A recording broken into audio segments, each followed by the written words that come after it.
안녕하세요 여러분. 이번 시간에 하게 될 내용은 코드 통합과 디버깅 기초에 대해서 같이 한번 살펴볼 거예요. 그래서 센서 플러스 제어, 그 다음에 에러, 그 다음에 AI 전달 패턴에 대해서 학습을 해볼 겁니다. 그래서 2부에 대한 10강 마무리 작업 진행해 보도록 하겠습니다.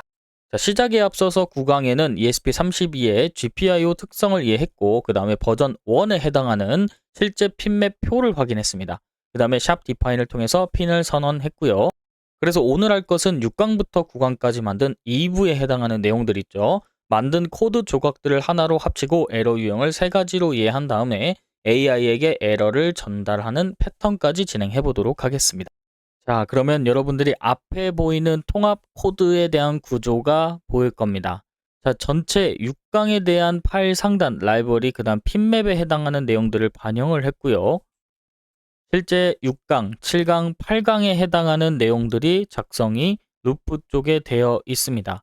자, 그러면은 앞에 제공되고 있는 코드처럼 구성이 됐는지 확인을 해주시면 됩니다. 자, 근데 여러분들이 앞에 있는 코드를 보면 보이드 루프를 통해서 2개의 코드만 남아있고 나머지는 함수 로직으로 풀었습니다. 자, 이게 바로 버전 1의 핵심 구조이고, 그럼 왜 이게 버전 1이냐? 그럼 버전 2도 있다는 뜻이겠죠. 버전 2는 차차 알아보도록 하고, 버전 1에서는 각각에 해당하는 함수 내용들이 들어가게 되고요. 그리고 실제 내용들은 이제 7강, 8강을 통해서 여러분들이 작성을 진행했었습니다. 자, 그래서 여러분들이 지금까지 작성한 내용을 기준으로 이렇게 구성이 다 됐는지 확인해 주시면 되겠습니다. 자, 여러분들이 지금부터 코드를 합치게 될 텐데, 자, 이때 많이 하는 실수에 대한 유형들을 가지고 왔습니다. 자, 이걸 기준으로 여러분들이 이제 합치기 전에 같이 한번 살펴보도록 하고, 자, 첫 번째는 셋업 안에 있는 코드를 루프에 넣는 실수입니다. 자, 잘못된 예로 지금 루프에 비긴이 들어가 있는 걸 확인할 수 있는데, 자, 이 부분은 셋업에 들어가야 하는 내용이므로 루프에 넣으시면 안 됩니다. 자, 그리고 두 번째는 timer.run이라고 하는 호출 누락 실수가 있을 수 있습니다. timer.run이라고 하는 이제 함수가 아예 호출되지 않았기 때문에 여기서 함수가 없으면 DHT 컨트롤 등이 실행이 안 되는 걸 확인할 수 있습니다. 자, 다음은 에러 유형 3가지입니다. 컴파일, 런타임, 논리가 있습니다. 자, 이게 각각의 버튼을 클릭한 후인지 아니면은 성공한 후, 업로드가 성공한 후인지, 그 다음에 코드가 돌아가긴 하는데 뭔가 결과가 의도치 않은과 다르게 되어 있다라고 하는 부분들이 있는데, 여기서 가장 잡기 어려운 건 논리 에러입니다. 여러분들이 코드가 다 되고 실행은 되는데 뭐가 문제가 있는지 정확하게 모르거나 아니면은 결과값과 다르게 이제 동작을 하는 경우에서는 직접적인 비교가 필요합니다. 여러분들이 하나씩 이제 수정을 해 보시고, 수정을 해 보시는 과정에서도 AI를 통해서 여러분들이 고쳐서 같이 한번 진행해 보면 되고요. 자, 코드는 오류 없이 실행되는 게 결과가 이제 틀린 경우가 있는데, 이때는 정말 애매하기 때문에 AI와 함께 소통을 해 보시는 걸 여러분들이 익숙하게 느끼셔야 됩니다. 자, 그리고 컴파일 에러에 대한 예시입니다. 자, 앞에 있는 에러 3가지에 대한 유형이 있으면 여러분들이 해결하는 방법을 간단하게 써 두었고요.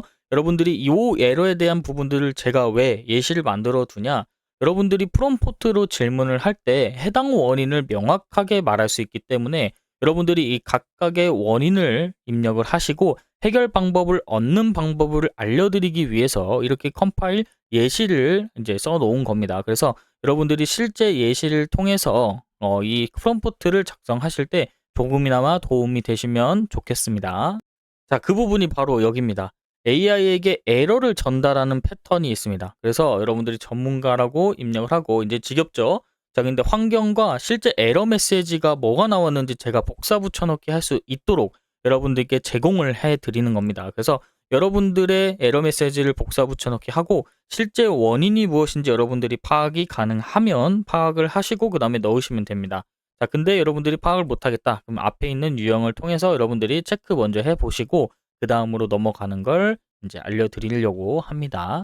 다음은 런타임 에러입니다. 이게 시리얼 로그 추적이라고도 하는데, 어디서 문제가 생길지 모를 때는 단계마다 특정 이제 serial.println이라고 해서 로그 값을 계속적으로 추가를 한 다음에 어느 부분에서 뻑이 나는지 확인을 해 보시고, 그 다음에 AI에게 마찬가지로 앞에 있는 예시를 통해서 조금 더 질문을 해 보시면 좋습니다. 자, 의도가 원래는 습도 70% 초과할 때 팬이 ON인데 실수를 통해서 여러분들이 하이여야 하는데 로우로 작성됐다. 코드는 오류 없이 실행이 되지만 펜이 돌지 않는 경우도 있습니다. 자, 그래서 이 논리 에러라고 하는 것은 코드가 이 값을 받으면 어떻게 동작해야 되는지 원초적으로 생각을 해보고 이 부분이 만약에 실행이 안 되거나 동작을 안 하면 이 부분을 AI에게 어떻게 안 되는데 어떻게 수정을 해야 되는지에 대해서 물어보고 설명을 해달라고 하는 게 여러분들이 디버깅을 하는 과정에서 매우 중요합니다. 그래서 그에 바른 예시입니다.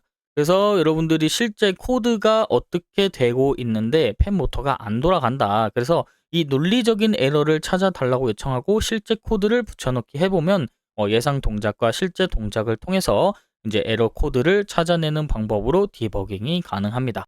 여기서 가장 중요한 것은 무엇이냐? 증상 파악입니다. 증상이 무엇인지 여러분들이 명확하게 판단하고 그 증상을 구체적으로 쓸수록 AI가 빨리 찾아냅니다. 그래서 여러분들이 잘 생각을 하시고 논리적으로 이게 돌아가야 되는데 돌아가지 않는다 또는 동작을 해야 되는데 동작하지 않는다라고 명확하게 지시하고 작성을 해주시면 되겠습니다. 자, 여기까지 왔으면 통합 코드가 이미 완성된 후에 테스트를 진행하는 순서가 되겠습니다. 자, 첫 번째는 업로드 부분이고요. 두 번째는 시리얼 모니터를 열고 그 다음에 HTS 색값이 모두 나오는지 확인하고 그 다음 손으로 DHT를 잡아서 온도값을 올려보시고 실제 습도값이 70%가 넘어가면 펜이 돌아가는지도 확인을 하셔야 됩니다. 자, 여기까지 5단계가 완료되었다면 여러분들이 버전 1에 해당하는 하드웨어적인 코드가 구성이 다 됐습니다. 자, 그러면 여러분들이 다 되신 분들은 다음으로 넘어가겠습니다. 자, 복습에 대한 부분입니다. 자, 우리가 2부에서 6강부터 10강까지 해서 배운 것들에 대한 나열이 되겠고요. 자, 지금까지 완성된 코드는 버전 1 기준으로 구성이 됐습니다. 자, 그래서 여러분들이 하드웨어에 대한 제어 부분과 그 다음에 리드에 대한 부분들을 실제로 구성을 해 보았고 실제 키트를 구성해서 여러분들이 같이 한번 진행을 하고 눈으로 확인도 했습니다. 자, 그럼 3부에서는 익스프레스라고 하는 서버를 만들고 이 서버를 통해서 버전 2에 해당하는 서버 연동 버전으로 업그레이드를 진행하게 되겠습니다.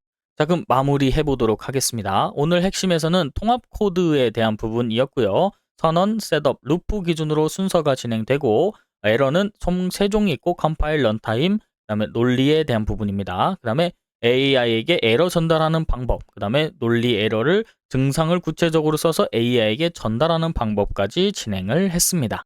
자, 그럼 다음 강의에서는 11강이고요. 3부에 대한 시작입니다. 그래서 API, 우리가 이제 서버에 대한 부분의 개념을 들어갈 거고 그 다음에 그 부분에 프롬포트를 진행할 거기 때문에 이제는 하드웨어 부분보다는 서버 쪽으로 구성을 해보도록 하겠습니다. 자, 이번 시간은 여기서 마무리하도록 하겠습니다. 감사합니다.